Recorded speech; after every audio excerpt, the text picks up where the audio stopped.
Bien, amigos, continuamos acá en nuestra entrevista exclusiva conversando con la expresidenta interina de Bolivia, Yanine Áñez, quien asumió la presidencia tras la renuncia de Evo Morales, pero después tuvo que pagar cárcel, escuchen bien, 4 años y 8 meses. Así o sea, es. ¿usted se esperaba que la democracia después, usted salvó al país porque tenía que asumirlo? Yo tenía que asumirlo y estaba en mi región haciendo la misma protesta que había en todo el país. Pacífica, en la esquina de mi casa, con las pititas que nos caracterizaron posteriormente, con las movilidades, pero era pacífico. Luego viene la renuncia, la huida de Evo Morales y una sucesión de renuncias de toda la cadena constitucional de sucesiones, las autoridades masistas, y ahí quedo yo. Era la siguiente en la sucesión constitucional y hubieron 2 días de vacío de poder. No teníamos presidente de ninguna de las cámaras y obviamente que la presión ciudadana se volcó hacia el Parlamento y la que quedaba en la línea de sucesión era Yanine Áñez. Entonces, a partir de aquello me llamaron los líderes políticos con la Unión Europea, con la Iglesia Católica, que siempre sirve de mediadora. Me llamaron porque ellos estaban en una reunión y me preguntaron si yo podía asumir la presidencia interina debido. Mesa, todos estaban ahí. Ninguna. Todos estaban ahí. Incluso, Rodrigo no. Incluso la representación de Evo Morales, habían la expresidenta del Senado, la expresidenta de la Cámara de Diputados, una exministra, ellas eran las representantes del masismo en ese momento. Ellos tenían 2 tercios en la Asamblea. Entonces, esas eran las negociaciones. Son todos. Y es más, mire la paradoja de las feministas, de las que defienden los derechos de la mujer. En ese momento, la propuesta de ellas eran cualquiera menos Yanine. De las mujeres, cualquiera menos Yanine. Querían incluso saltar la sucesión hacia un tercero, pero que no sea yo.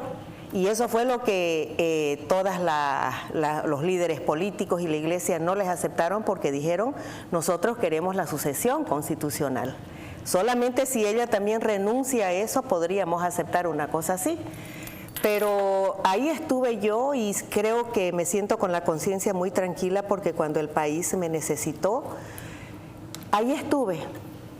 Y otra satisfacción es que pacificamos el país en ese momento de violencia extrema. Yo viajé a la ciudad de La Paz, hubo un boicot en la asamblea, las negociadoras masistas en ese momento no respetaron todos los acuerdos, boicotearon las sesiones donde se suponía que iba a haber una transición como se hubiese llevado en situaciones normales y no estábamos en una situación normal, estábamos en una situación de vacío de poder. Y fue así como yo asumo, arriesgándome yo, arriesgando a mis hijos, pero con el compromiso porque yo siempre me caractericé por ser una persona responsable. Obviamente, si usted me pregunta, ¿usted estaba preparada? Yo creo de que nadie está preparado para asumir. Dice que el hombre y sus circunstancias le tocó y la asumió. Me tocó y lo asumí, porque ahora, nadie estaba preparado para una eso. etapa de que tenía que usted llamar a elecciones prontamente por el respeto de la Constitución. Sí. No se hizo rápidamente. No. Es como una crítica que se le hace. ¿Por qué no se hizo? Porque la gente tiene poca memoria, Edward. Ajá. Y fíjese de que inicialmente era por 3 meses y yo lo repetía a cada momento. Esto es solamente un gobierno de transición para llamar a elecciones. Sin embargo, cuando organizamos el Tribunal Supremo Electoral, en ese momento el nuevo presidente me comunicó que ellos todavía estaban en etapa de organización y que era imposible llamar a elecciones en 3 meses. Por lo menos llamaremos a elecciones en 5 o en 4 en todo caso si es que nos podemos organizar en ese tiempo. Y estuvimos de acuerdo en aquello. Sin embargo, nos viene la pandemia. En noviembre yo asumo, en marzo nos llegó la pandemia al país y el mismo tribunal nos manifestó que ellos no estaban preparados para llamar a elecciones en una situación sanitaria que ellos no podían controlar. Era una pandemia. O sea, tampoco fue una decisión mía. Y fue una decisión que tomó la Asamblea con los 2/3 de Evo Morales por medio de una ley. O sea, no fue una decisión mía. Que quería quedarse que yo quería quedarme. Y ahí vino la otra ley, que fue la ley de prórroga de mandato.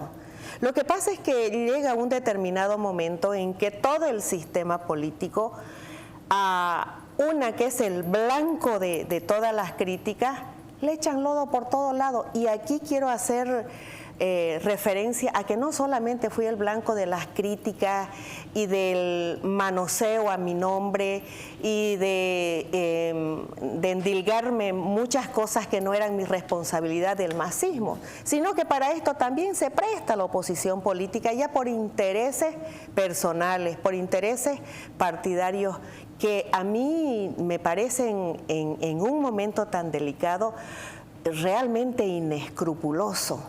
Pero eso lo vamos a hablar en el segmento siguiente, Presidenta Yanine. Va presa. ¿Por qué la ponen presa? Porque yo era el trofeo político del masismo para ese momento. ¿Por qué la dejan 4 años y 8 meses? Porque no habían condiciones de defensa. Yo fui, ojo, que cuando a mí me tomaron presa, me llevaron por terrorismo.